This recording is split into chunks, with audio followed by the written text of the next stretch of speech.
Welcome, today I'm showing how to activate Quick Launch into a Samsung Galaxy M23. Firstly, open your settings, then scroll down and find Advanced Features, this one. Go into and here find Side Key option.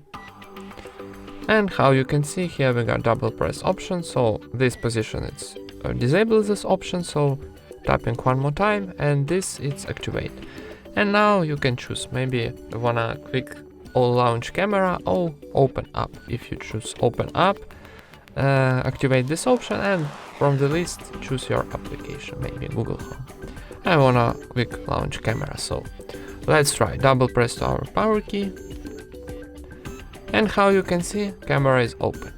And that's it. Thank you for watching, leave thumbs up and subscribe to our channel.